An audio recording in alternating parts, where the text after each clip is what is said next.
So yes, it is the Gredi Fugu Z. Now you're probably wondering how we got there.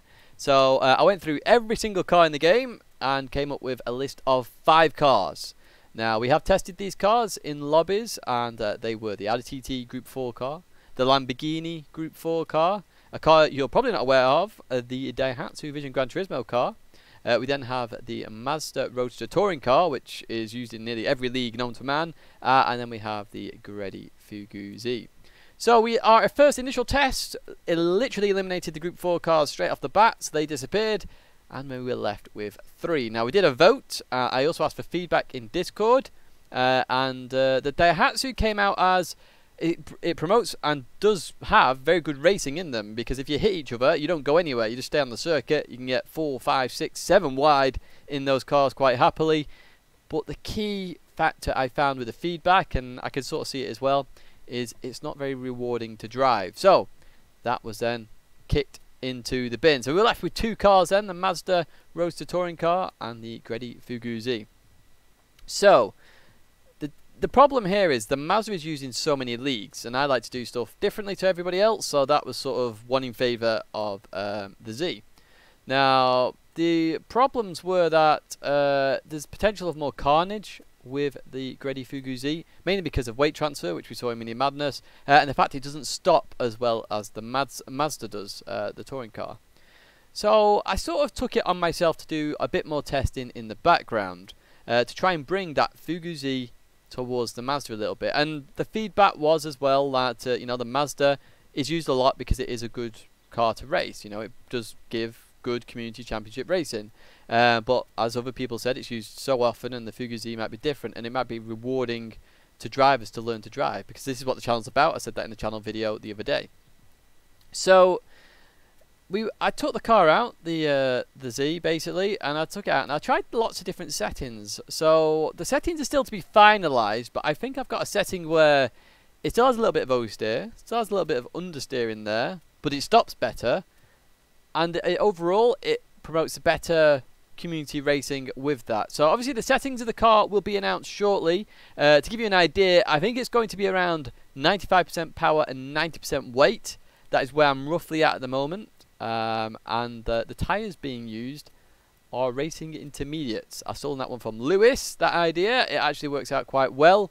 But I say, it's not finalised yet, but if you want to try those settings out, please do feel free to go and try those settings. So what I'm going to do now is I'm going to take you through the document on how to sign up. By the way, you can just instantly go and sign up now in the description. There's a form there. But I'll go through the dates, because some parts of it have changed from Mini Madness. There's some new areas, you know, some new things, but the general structure is pretty similar, to be honest with you. So I'm going to jump that over now. Let me just jump that over. There we go. So here we have the analysis. So as you can see, Community Championship 2020. This document down below, if you want to read it yourself in your own time. I'm just going to quickly go through it. Very similar to the Mini Madness one. So first of all, the championship schedule. You're probably going to be like, Tidge, why is it always on a Saturday now and not on a Sunday? So I found Sundays quite hard on myself to, you know, I thought, oh, I'll have a break in between the lobbies and such, between morning, afternoon and evening. Turned out not to be the case. My entire day was basically taken over by this, and it impacted my work a little bit as well, because then I had to iron my clothes and stuff on the Sunday, and suddenly I was going to bed quite late, and then obviously it impacts my work productivity at work. I don't want that to happen. So because, as I said, I'm in the channel video, I'm not taking the FIAs seriously anymore. We're doing it on a Saturday evening. I know some people are still doing it seriously, but there are slots earlier in the day if you want to do FIA, and then you can come to the championship later on. So they start at 8 PM, and the reason it's on Saturdays at around 8 PM to midnight, as you can see, qualifying is first of all, is because it allows Oceania and Asia to then play either in the morning or very late at night for them. It allows the Americas to play in the morning or in the middle of the day for them, and obviously the European and Middle East and Africa regions, they can also then play in the evenings and maybe a little bit later on. So qualifying is going to happen a week before, so that's going to be from 8 PM till midnight British Summer Time. In fact, I need to change some of these to GMT. Actually, I've already spotted a mistake. That will only be for that one, so that's actually GMT, not BST. Basically my time. So what will happen there is similar to the IGTL World Series. Now I'd always planned this, so when Lewis did it and then I saw how successful it was like, oh okay, You know, it works out well. I'm going to do the same. So exact same principle here. You turn up, we start a qualifying, and you can go out and qualify, and you put a lap time in. We then have race day a week after. It allows me to prep some things for the races. And the first split will begin at 8 PM, and the last split will begin at 11 PM. So we end up with 4 splits. We have 8 to 9, 9 to 10, 10 to 11, 11 till midnight. 4 splits. So that'll be 14 drivers of 4 splits, which adds up to 56. So 56 drivers maximum per race day. I'll get to how that's decided in a second. But essentially, you're going to be qualifying and you're going to end up in a split.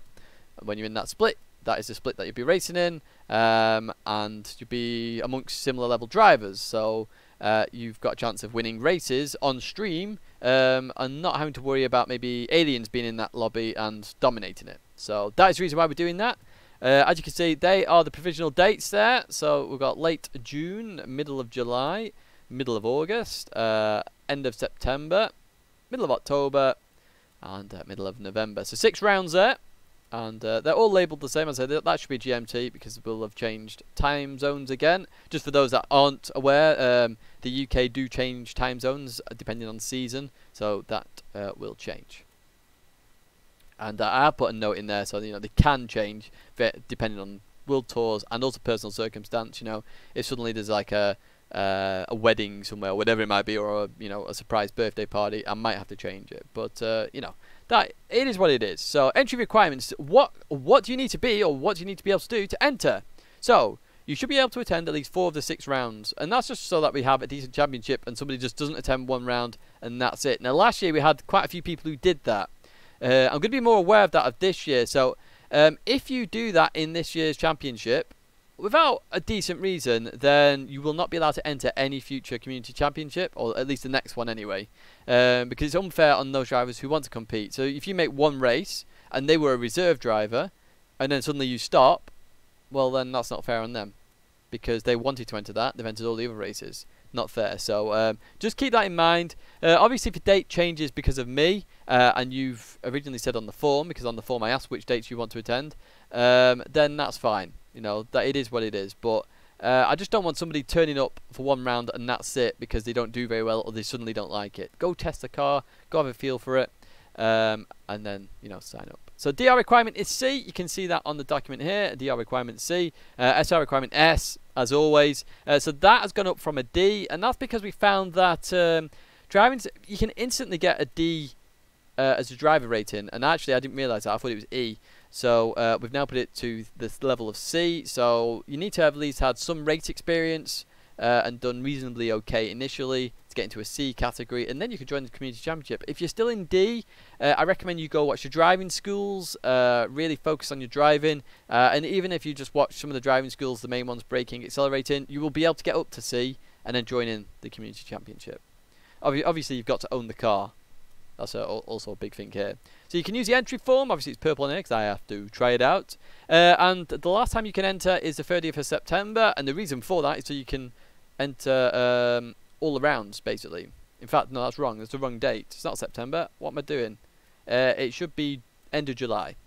Look at this. We're finding mistakes already. So it should be end of July. And you must be able to make the remaining rounds there. So, tracks.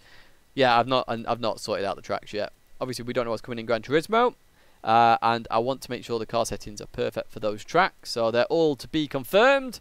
So that's just a heads up with that one. And some of the lobby settings, lobby name could be similar to Mini Madness, of course, but to be confirmed. So we've got 16 participants for the lobby. One's the host, one is for additional admin. I'll get up to that's quite important. This I'll get to that point shortly. We've got to be confirmed. It will be grid starts, just for those interested. And it's all the just usual stuff. Now, livery restrictions. Again, there's no limit on livery restrictions apart from the usual stuff. You know, no racism, no Peggy 18 stuff, no hatred messages. There will again be a livery competition, so you know, make sure if you want to be a part of that and enter it, put your best effort in. Obviously, Super Dragon won the last one. There is a trophy on offer for that. I've not put the trophies in here yet because they're still to be confirmed. But to give you an idea, there's obviously going to be a trophy for the winner. I'm still not sure about the podium yet. So there's one for the winner. There's one for the livery competition. There's going to be one for like a spirit of the championship, basically, because it is a community event. So that's open to everybody. But for the rest, I'm assuming there's going to be 5 trophies. Just keep an eye out. I'm still deciding those. There's a number of reasons why. You'll see why. But all the other usual stuff there for the lobby settings.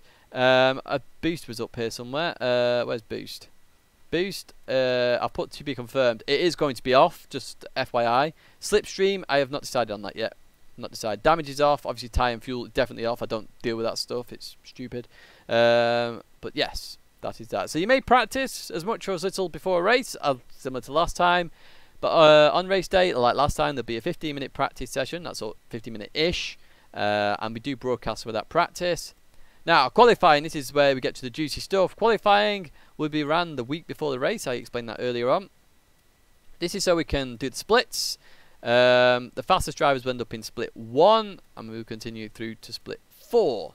The number of participants, if the number of participants is above 56, there will be a reserve list. So if you are number 57, and let's say somebody in split 1 does not turn up, then you will become a reserve driver. So you will then go into split 4, highest of split 4 will go into split 3, highest of split 3, 2 to 1, etc. So make sure you're around. If you're at the peak of those splits, make sure you're around for those. And yeah, so qualifying is 5 minutes in length, and no slipstream is allowed in that. So further information will follow in terms of that. Basically, the idea with qualifying is you're going to get 1 or 2 fast laps depending on the circuit. So obviously the qualifying time might change, but generally it's going to be around 5 minutes. Races will be run in splits, as I've mentioned, and all the race and split information is to be confirmed. You're probably going, well, Tidge, you've hardly organised this. It's because I was trying to make sure the car choice was right first. I can't decide any of this until the car choice is right. So the overall length, event length, will be around 40 to 50 minutes. So if you're used to Mini Madness, you know that the races actually go really, really, really fast. Yeah, just give yourself an hour, basically. So if you're in the middle of split 2, you could argue you're probably going to be 9 till 10 p.m. British Summer Time. And then you go, well, yeah, that's going to be the hour that I'll be racing in. You can organise yourself as appropriate around that, basically. Simple as. So grid issues, we will restart a race if 2+ people are stuck on the grid. If a lobby does crash, we will start from the last complete full lap of racing, and that'll be the grid order as well. I don't want anybody punished because of that if they've had a really good start. Now the penalties, this is kind of a big one. I know this was a big one in Mini Madness, and it changed substantially in Mini Madness. So, we're going to have the same system I brought in around round 3 or 4 in Mini Madness. So, basically, if you want to report somebody, you just say, I'd like to report driver A. You don't say the reason why or anything like that. The steward, or UDS, will investigate that driver and also the person who reported that driver throughout the races. I put races there in case there is 2 races. I'm still not decided on that. And then incidents will be counted up. So, not only the reporter... or the reported be investigated, the reporter will also be investigated. And that's just to be fair, because somebody could report somebody and they could have been driving atrociously. We actually had that. Somebody reported somebody in Mini Madness and they got more incident points than the person who they reported. So it is what it is with that. That's just to be fair across the board. Now the 0 to 4 incidents is no action, so don't worry about it. 5 to 14 incidents in the race, basically you'll get that in seconds added to your total time. 15 incidents is then a disqualification from the results and also a ban from the next round of racing. 20 incidents in a given race, or round should I say, rather than race, is a disqualification from the championship. So that gets quite severe at that point. But if you're causing 20 incidents in a race, there is something wrong with your driving, you need to sort it out. An incident is defined as gaining an advantage, just so that you're aware, from hitting another player, or alternatively another player losing out due to contact. In addition, the following action can be actioned on top of that. So we have medium contact mistake. So if I spot something in a race where somebody plows into turn 1 and wipes out half the field, we're probably looking at a large contact, and that's all there for you as well. We then have the strike rule, and I've always been around, always had this. So basically, 3 strikes, you get a round ban. 5 strikes, a championship disqualification. 10 strikes is a 1-year full-on championship ban. So just keep that in mind. Connection. So we had a few connection issues last time. Just make sure you restart your PS4. You know, clear your network data on GT Sport. Yeah, and then that should be okay in theory. It may be even worth restarting your router as well. Championship scoring, that is to be confirmed, but just to give you an idea here, split 1 will score the highest points, split 4 will score the lowest. You can end up in any split depending on how well you do in a given round. That's the whole idea, so you can progress. You may start in split 4, you may then think, right, I'm going to put in a bit of effort into the next round, end up in split 2 and perform very well in that and score a lot of points. Remember, only your best 4 or 6 rounds count, so even the old split 4 result in the first one then has no impact on the rest. So just give you an idea there. And it says that there as well for you, just so you got the information. Obviously, the broadcasting will be on the Twitch channel, and the VODs are going to be then uploaded. Well, they'll be available on Twitch straight away, but any races will be uploaded to the YouTube channel. You are free to broadcast your own race. Sorry, I'll get my words out eventually. As I say here, it's not a dictatorship, although other parts of this game like to feel they are. But basically, there is no dictatorship here. So if you want to stream, feel free. But the only thing I will say, and I think this is fair enough, if you are streaming and it is causing you to be lagging substantially, I will ask you to either turn off the stream or you'll have to leave the lobby, basically, because you'll be lagging too much and people can't race. We did see in round 6 of Mini Madness, somebody actually leave the race. They weren't streaming, they left the race. Good sportsmanlike contact. I think it was Booglar, don't quote me on that, but I think it's Booglar who left, restarted his PlayStation, came back and managed to race in the feature race. That is perfect sportsmanship, and that sort of thing is something that would win you the Spirit of the Championship trophy as well, because, you know, it shows, yes, I'm here for the community. This is what it's about, this championship. It's a community championship. You know, race well, try and progress, and just have some good fun. That's what it's here for. Sorry for that small clip there. I noticed a big error on the old form, which I've now changed. So we're then at point 7, which is race administration and the team. So obviously, broadcaster, administrator, and steward is yours truly, LZR_Tidgney. But then I am actually going to. I really need to look for somebody who's going to be a senior administrator. It's just somebody who who can really help me, who I can talk to about certain situations potentially, who can help me. And I am looking for somebody, so check out Discord for that shortly. It's not there yet. And then I also require some stewards, Steward 1, Steward 2, Steward 3. So these are volunteers who can help me with the penalties. Obviously with Mini Madness, the penalties took quite a lot of time, I will be honest with you. Several hours sometimes when I had to go through every driver when we first introduced it, but that was just to, you know, enforce a point. You won't have to do that as a steward, but it's just to be there of an assistance. So, for example, on race day, somebody's missing, just to help me out, if you can just try and contact that individual rather than me trying to do it while I'm trying to broadcast at the same time. Just something like that, really. So, and then we have the Discord channel, which you literally can click on the form and it'll take you there. Now, the Discord is where we organise everything. It's where I talk to people, etc. Now, on the Discord, it's not there at the moment, but it will be there. When you sign up to the championship, if you go to Discord, you'll be able to put a command in against Plebot, and Plebot should assign you a role. When they assign you a role, you then have access to a unique area, which will be for this championship. But that is everything in terms of the championship. A lot of stuff there. In fact, how long is that? Wow, 20 minutes. Apologies that it went on for so long. But that is the championship in a nutshell, or in detail, should I say. Yeah, please feel free to join. I know a lot of people want to join. It's going to be run as professionally as possible. A lot more effort is being put into this one over the previous one. And I thank you for your patience with this. And I look forward to seeing you race in the second Community Championship ever in the Gran Fuguzi.